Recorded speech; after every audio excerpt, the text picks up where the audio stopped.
Islam dibangun di atas 3 pilar pendidikan di tarbiyah yang fundamental.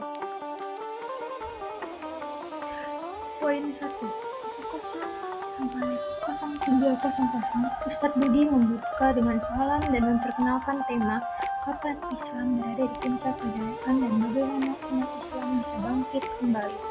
0301 sampai 0800 menjelaskan tentang kebangkitan Islam bukan karena kekuatan militer, tapi karena ilmu pengetahuan, adab, dan keberadaan Islam memimpin dunia dari sisi budaya, ilmu, dan akhlak. 0801 sampai 1500 umat Islam dahulu menguasai ilmu kedokteran, astronomi, matematika, dan filsafat. Tokoh seperti Ibnu Sina dan Al-Khawarizmi menjadi pelopor ilmu dunia. Eropa belajar dari Islam di masa kegelapannya. Poin 2, 15.01 sampai 2500 menjelaskan tentang kebangkitan Islam di erat kaitannya dengan kesadaran wakaf, lembaga pendidikan Islam, dan penghormatan ilmu dan ulama.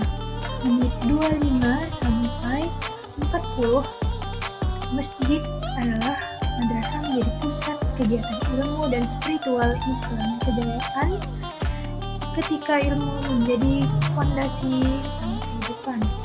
Menit 40 sampai 55 menjelaskan tentang saat ini banyak umat Islam meninggalkan ilmu dan adab sehingga kejayaan itu sirna. Solusinya adalah kembali pada Quran dan Sunnah serta menjadi ilmu sebagai jalan hidup. Pada poin 3, menit 55 sampai 1 jam, Ustadz Budi mengajak untuk kembali mencintai ilmu, menghidupkan semangat belajar di keluarga, dan mendidik anak-anak dengan nilai Islam. Pada menit 1:10 sampai menit 1 jam titik 19 penutup dengan nasihat penting, yaitu jangan tunggu menjadi pemimpin dulu untuk berbuat, mulai dari hal kecil di sekitar kita. Nah, dari situ kita dapat mengambil pelajaran utama dari video ini adalah untuk mencapai kembali puncak kejayaan umat Islam perlu kembali ke konsep pendidikan yang utuh atau holistik. Pendidikan yang tidak hanya spiritualitas, tetapi juga harus menyeimbangkan antara kekuatan fisik, kecerdasan intelektual, dan pemahaman mendalam akan sejarah sebagai cerminan untuk masa depan. Nah, komitmen untuk diri sendiri berdasarkan pemahaman video ini yaitu kita harus berusaha untuk menjadi pribadi yang seimbang.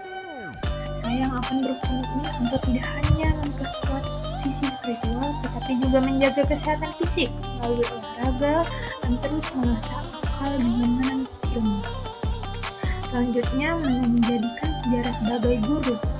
Saya akan berkomitmen untuk mempelajari dan mengambil hikmah dari sejarah peradaban Islam agar dapat berkontribusi pada kebangkitan umat masa kini.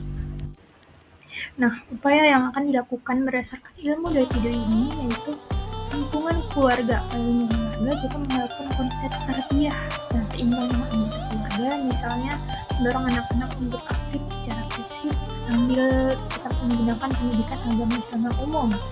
Untuk di lingkungan masyarakat, yaitu mengikuti atau mengadakan diskusi dan kajian membahas tentang sejarah dan keilmuan Islam untuk meningkatkan kesadaran kolektif akan pentingnya peradaban Islam.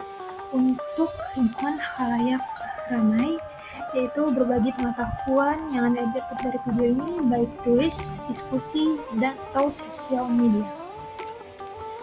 Terima kasih. Mungkin ini yang dapat saya sampaikan. Lebih kurang saya mohon maaf. Assalamualaikum warahmatullahi wabarakatuh.